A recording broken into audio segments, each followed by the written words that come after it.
Hello everyone, आपका स्वागत है मेरे यूट्यूब चैनल पर एग्ज़ाम विद अखिल में। जैसे कि दोस्तों आप जानते हैं, अब तक मैंने आपको 10 चैप्टर कराए दिए हैं और ये चैप्टर होने जा रहा है 11th, जिसका नाम है समास। ये अपने समास चैप्टर जो है ये अपने आप में बहुत इम्पोर्टेंट चैप्टर है और चुटकियों में आपको ये मैं याद कराने जा रहा हूँ। और मेरे exam with Akhil YouTube channel को सब्सक्राइब करें, लाइक करें, कमेंट करें, शेयर करें एंड सब्सक्राइब करने के बाद बेल आइकन ज़रूर दबा लें। उससे ये होगा कि जो भी मैं नई वीडियो बनाऊंगा वो आपको मिलती रहेगी। ठीक है दोस्तों, चलिए हम आगे बढ़ते हैं अपने नए चैप्टर पे, समास पे। शब्द संरचना की इकाई में ये चैप्टर आता है। शब्द संरचना का अर्थ होता है नए शब्दों का निर्माण करना, जो मैंने आपको बता रखा है। और ये कितने प्रकार के होते हैं? 4 प्रकार के होते हैं। और मैंने ये आपको बता दिया है कि उपसर्ग मैंने चैप्टर 8 में कराया है, प्रत्यय चैप्टर 9 में कराया है, संधि चैप्टर 10 में कराया है और ये कराने जा रहा हूँ दोस्तों मैं आपको। ठीक है। समास समास की बात की जाए दोस्तों, इसकी परिभाषा की 2 या 2 से अधिक शब्दों से मिलकर बनने वाले नए सार्थक शब्द को ही समास कहते हैं। दोस्तों ये क्या लिखा है? सार्थक लिखा है। ठीक है, इसमें थोड़ी सी मिक्सिंग हो गई। सार्थक शब्द को ही क्या कहते हैं? समास कहते हैं। इन 2 शब्दों से मिलकर जो नया अर्थ उत्पन्न कर दें या सार्थक शब्द बना दें, उसी को हम समास कहते हैं। समास के 6 भेद होते हैं। नंबर फर्स्ट की बात की जाए दोस्तों, वह ई भाव समास। दूसरे की बात की जाए तत्पुरुष समास। नंबर तीसरे की बात की जाए कर्मधारय समास। नंबर चौथी की बात की जाए द्विगु समास, द्वंद्व समास। नंबर फिफ्थ और नंबर सिक्स्थ है आपका बहुव्रीहि समास। चलिए 6 प्रकार के होते हैं, परिभाषा आपको समझ में ही आ गई है। तो बात करते हैं नंबर फर्स्ट की, जो है व्ययीभाव समास। इसका पहला पद जो होता है, एग्जाम में पूछ लेता है कि पहला पद प्रधान तथा अव्यय हो। ठीक है, वो कौन सा समास है? तो आप बता देंगे कौन सा है। अव्ययी भाव समास है। ठीक है। अगर ट्रिक की बात करूं दोस्तों, अगर किसी भी शब्द के आगे क्या लगा हो? अनु, आ, प्रति, भर, यथा, पावत, हर, ना। आराम से आ हो जाएगा। अनु, आ, प्रति, भर, यथा, पावत, हर, ना। ठीक है दोस्तों, जैसे ही आप मैंने रिपीट करा है, ऐसे ही आप 2-3 बार रिपीट कर लेंगे तो अपने आप याद हो जाए। क्या है ट्रिक इसकी? अनु, आ, प्रति, भर, यथा, पावत, हर, ना। उदाहरण की बात की जाए दोस्तों, अगर दिन है, दिन का अगर मैंने प्रति लगा दिया तो क्या हो गया? प्रति दिन हो गया। ऐसी मैंने यहाँ पे आ लगा दिया और जन्म, आ जन्म पूछ लेगा, आ जन्म किसका है? तो आप बता देंगे अव्ययी भाव समास का उदाहरण है। भर पेट, भर पेट भी मैंने बता दिया, भर आ गया, भर आ गया, प्रति आ गया, आ गया। आप देखते खैनी पहचान जाएंगे कि अव्ययी भाव का कौन सा उदाहरण है। ठीक है, तो ये ट्रिक एक बार रिपीट कर लीजिए मेरे साथ। अनु, आ, प्रति, भर, यथा, पावत, हर, ना। ठीक है। और कुछ इंपॉर्टेंट चीज़ और बता दूं दोस्तों मैं आपको, यहाँ पे नोट्स करके डाल लेना। आप नोट्स मेरे साथ बनाते हुए चलिए, जिससे ये होगा कि आपको याद भी हो जाएगा और आप बोलेंगे भी नहीं। ठीक है। नोट्स की बात की जाए, नोट में लिखा है यहाँ पे, जहाँ एक ही शब्द बार बार आए, जहाँ एक ही शब्द बार बार आए वहाँ क्या होता है? अव्ययी भाव समास होता है। ठीक है, ये तो मैंने ट्रिकली बता दिया, लेकिन कुछ चीज़ ऐसी होती हैं जो आपको नोट करके डालना है। ठीक है। जैसे हो गया हाथों हाथ। क्या हो गया दोस्तों? हाथों हाथ, दिनों दिन। अगर हाथों हाथ की बात की जाए दोस्तों, हाथ और हाथ, हाथ प्लस हाथ मिलके क्या बनाए? हाथों हाथ बनाए। दिन प्लस दिन मिलके क्या बनाए? दिनों दिन बनाए। ठीक है दोस्तों। ठीक है दोस्तों, ये तो आपको पता चल गया होगा फिर कि जैसे हाथों हाथ, दिनों दिन मिलके क्या बन गया? हाथ हाथ से क्या बन गया? हाथों हाथ बन गया। दिन प्लस दिन से क्या बन गया? दिनों दिन बन गया। जहाँ पे एक ही शब्द बार बार आए, अनु, आ, प्रति, भर, यथा, पावत, हर, ना आ जाए, वहाँ पे कौन सा समास है? अव्ययी भाव समास है। चलिए बात करते हैं नंबर दूसरे की। जो है हमारा तत्पुरुष समास। तत्पुरुष समास की बात की जाए दोस्तों आपकी यहाँ पे, तो जिस समास, इसकी परिभाषा है, जिस समास में दूसरा पद प्रधान होता है तथा पदों के बीच कारक होता है या कारक चिन्ह लुप्त होते हैं, उसे तत्पुरुष समास कहते हैं। क्या कहते हैं दोस्तों? तत्पुरुष समास कहते हैं। तो ट्रिक की बात की जाए दोस्तों यहाँ पे, अगर मैंने बता दिया जहाँ कारक चिन्ह आते हैं, ट्रिक इसकी क्या होगी दोस्तों? जहाँ पे कारक चिन्ह आते हैं वही हमारे क्या होते हैं? तत्पुरुष समास होते हैं। ठीक है, कारक चिन्ह आए वहाँ पे कौन समास होंगे? तत्पुरुष समास होंगे। अब इसके उदाहरण बता देता हूँ आपको वहाँ पे दे देगा राजकुमार। राजकुमार को आपको देख के कैसे पहचानना है कि अरे हाँ, राजकुमार का मतलब होता है राजा का कुमार या राज का कुमार, यानी कि किसी राज्य का कुमार होना, यानी कि एक, अगर मैं इसका संधि विच्छेद करूं यानी अलग अलग करूं तो राज का कुमार, कारक चिन्ह आ गया क्या? का। अब मैं बात करूं यहाँ पे राजपुत्र, अरे भाई राजा का पुत्र, राजपुत्र उसे तो कहा जाता है, राजा का पुत्र। अब यश प्रथा, यश प्रथा का अर्थ हो गया यश को प्राप्त। ठीक है, आपको समझ में आ रहा हो, जहाँ पे कारक चिन्ह है वहाँ पे क्या होगा? तत्पुरुष समास होगा। और एग्जाम्पल दोस्तों आपके पास हिंदी की कोई बुक्स होंगी उसमें आप देख लीजिएगा, जो मैं ट्रिक बता रहा हूँ यही ट्रिक आपकी हर उसमें यूज़ होगी, यानी हर तत्पुरुष का है तो तत्पुरुष की ट्रिक आपको जो बुक में एग्जाम्पल दे रखे हैं उसमें यूज़ हो रही होगी। अब बात करते हैं दोस्तों यहाँ पे हम कर्मधारय समास की।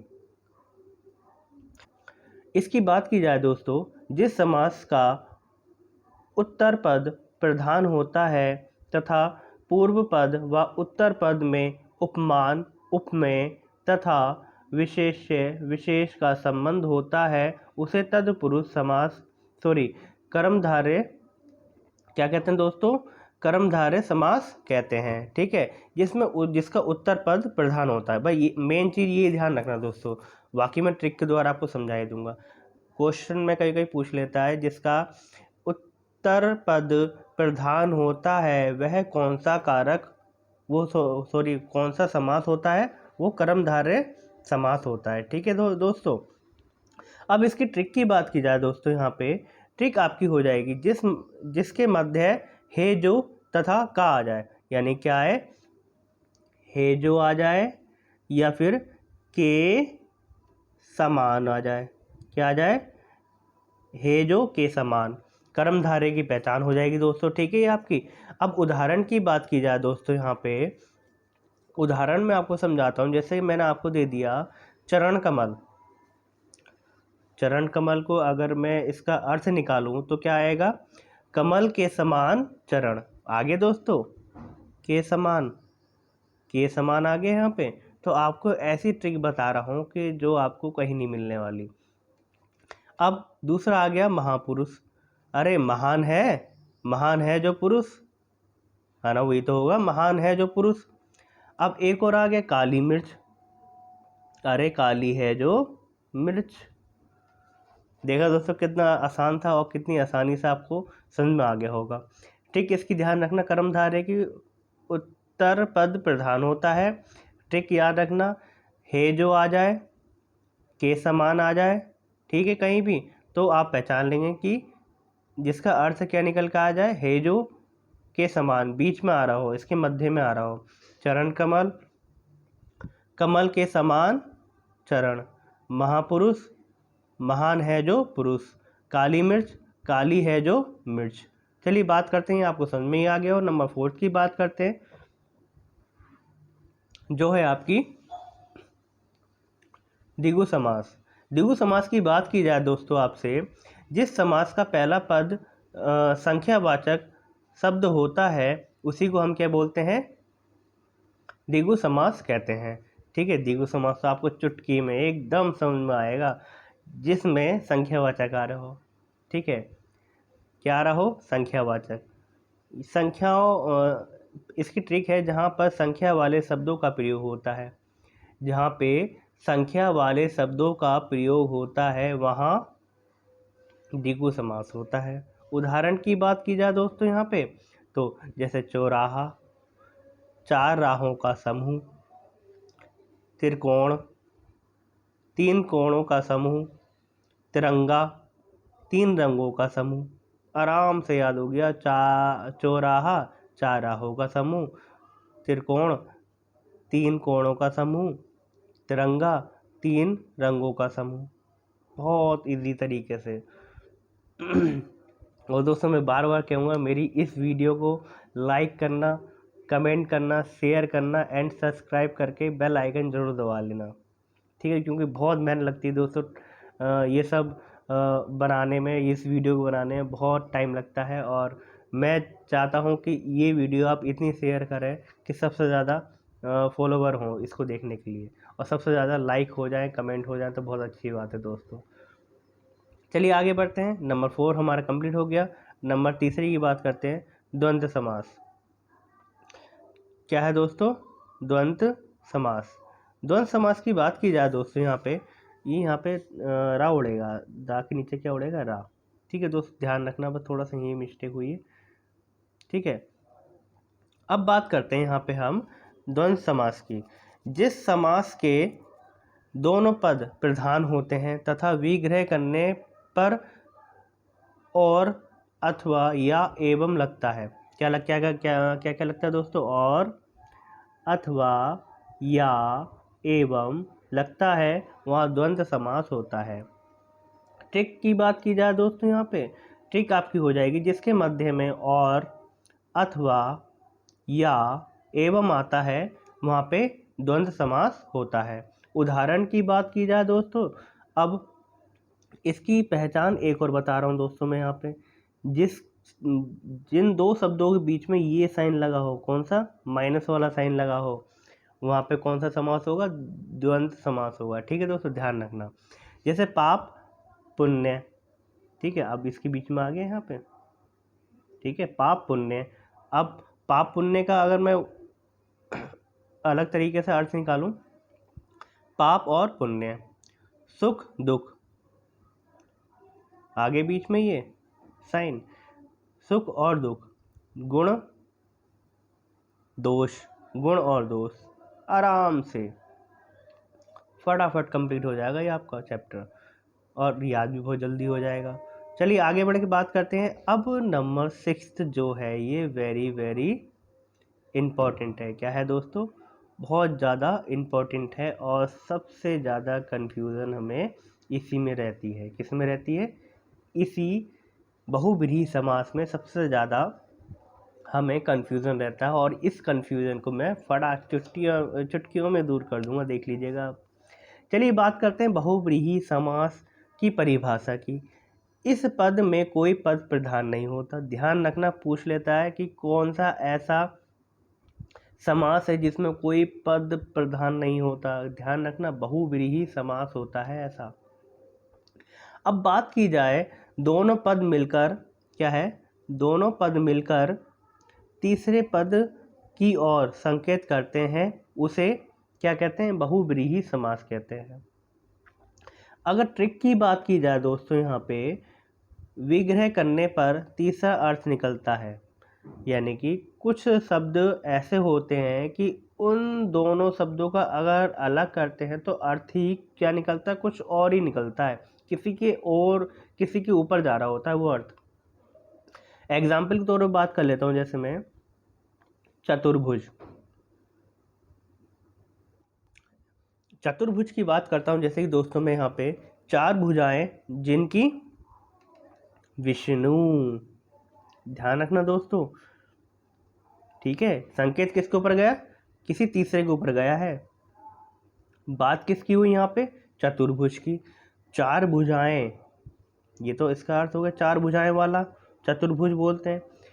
अब संकेत किसके ऊपर गया? जिनकी चार भुजाएं वाला, चार भुजाएं जिनकी विष्णु, ठीक है। यानी 4 भुजाएं वाले कौन होते हैं? विष्णु जी होते हैं। ठीक है, ज़्यादातर ये देवी देवताओं के ऊपर पूछता है। ठीक है, बहुविधि जो होता है। अब नीलकंठ की बात की जाए दोस्तों यहाँ पे, जैसे नीलकंठ, नीला है जिनका नीला कंठ है जिनका शिव जी। कौन है? नीला कंठ है जिनका शिव जी। ठीक है, अब गिरिधर की बात की जाए, ये रा पे थोड़ी छोटी की मात्रा आएगी, ये गा पे छोटी की मात्रा तो है ही, रा पे भी क्या आएगी? छोटी की मात्रा आएगी। ठीक है, यहाँ पे थोड़ी मिसिंग हो गई इस जगह।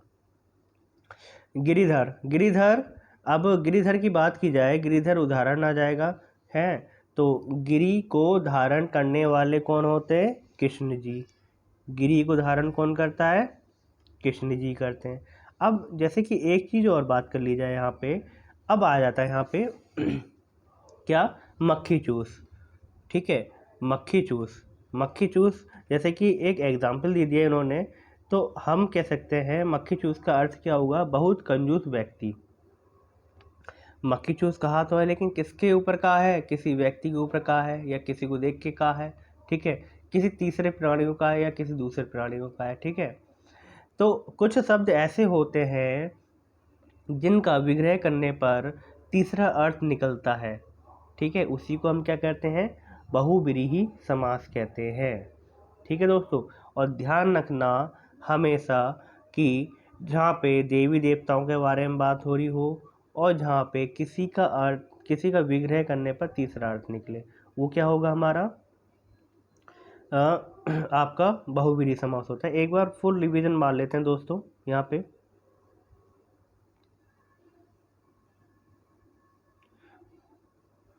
समास की परिभाषा दो या दो से अधिक शब्दों से मिलकर बने हुए सार्थक शब्दों को समास कहते हैं। इसके 6 भेद होते हैं। नंबर फर्स्ट है अव्ययी भाव समास, नंबर दूसरा है तत्पुरुष समास, नंबर तीसरा है कर्मधारय समास, नंबर चौथा है द्विगु समास, नंबर 5वां है द्वंद्व समास, नंबर 6 है बहुव्रीहि समास। अब नंबर फर्स्ट की बात की जाए, अव्ययी भाव समास है जिसका पहला पद प्रधान होता है तथा अव्यय होता है। इसकी ट्रिक की बात की जाए दोस्तों, अनु आप्रति भर यथा पावत हर ना होती है, जिसके किसी भी शब्द के आगे क्या लग जाए? अनु आप्रति भर यथा पावत हर ना लग जाए है, वो कौन सा किसका उदाहरण होता है? वो होता है अव्ययी भाव समास का उदाहरण होता है। ठीक है, एक नोट करके और डाल लेना, जहाँ पे हाथ हाथ मिलके क्या होता है? हाथों हाथ, दिनों दिन। ठीक है, ऐसी चीज़ें जो आती हैं बार बार शब्द आए, उसी को हम क्या कहेंगे? बहुव्रीहि समास कहेंगे। अब बात की जाए तत्पुरुष समास की, तत्पुरुष समास उसे कहते हैं, इसकी ट्रिक की बात की जाए तत्पुरुष समास की जिसमें कारक चिन्ह लुप्त होते हैं। ठीक है, जिसमें कारक चिन्ह लुप्त होते हैं उसे तत्पुरुष समास कहते हैं। नंबर तीसरे की बात की जाए दोस्तों यहाँ पे कर्मधारय समास। कर्मधारय समास की बात की जाए जिसके बीच में हेजो के समान लगा हो, वो कर्मधारय समास होता है। ठीक है, चरण कमल, कमल के समान चरण। ठीक है, ऐसी उदाहरण। अब द्विगु समास की बात की जाए दोस्तों यहाँ पे, द्विगु समास जिस समास का पहला पद संख्यावाचक हो, जहाँ पे इसकी ट्रिक की बात की जाए, जहाँ संख्यावाचक शब्दों का प्रयोग होता है वहाँ पे द्विगु समास होता है। चौराहा, 4 राहों का समूह। ठीक है, त्रिकोण, 3 कोणों का समूह। ठीक है, ऐसी आप ध्यान रखेंगे। और द्वंद्व समास की बात की जाए जिसके मध्य में क्या आ जाए? और, अथवा या एवं आ जाए, वो हमारा क्या होता है? कौन सा समास होगा? वो हमारा होगा द्वंद्व समास। ठीक है, अगर उदाहरण की बात की जाए, पाप पुण्य, सुख दुख, गुण दोष। अब बहुव्रीहि की बात की जाए दोस्तों यहाँ पे इसका कोई पद प्रधान नहीं होता, विग्रह करने पर तीसरा अर्थ निकलता है, उसी को हम बहुव्रीहि समास कहते हैं। उदाहरण की बात की जाए नंबर फर्स्ट की, चतुर्भुज, नीलकंठ, गिरिधर, मक्खीचूस। ठीक है, अब बात करते हैं दोस्तों, ये जो मैंने चैप्टर आपको कराया है बहुत ज़्यादा इम्पोर्टेंट चैप्टर तो है ही है साथ ही साथ, और इस चैप्टर को कोई आपको इतने आसान तरीके से नहीं समझा पाएगा। और मैं आपसे विनती करता हूँ, मेरे exam with Akhil YouTube channel को सब्सक्राइब करें, लाइक करें, कमेंट करें, शेयर करें और बेल आइकन दबाना बिल्कुल ना भूलें। और जैसे कि मैंने आपको 10 चैप्टर कराए दिए हैं, 10 चैप्टर में आपको उसका लिंक भी मिल जाएगा, और 10 चैप्टर का मैं इस चैप्टर में लिंक डाल दूंगा, ठीक है दोस्तों, ताकि आपको ढूंढने में आसानी हो जाए, ठीक है। और दोस्तों में शेयर कर दीजिए, लाइक कर दीजिए, कमेंट कर दीजिए, ठीक है दोस्तों। अलविदा चाहता हूँ, बाय बाय, जय हिंद, जय भारत।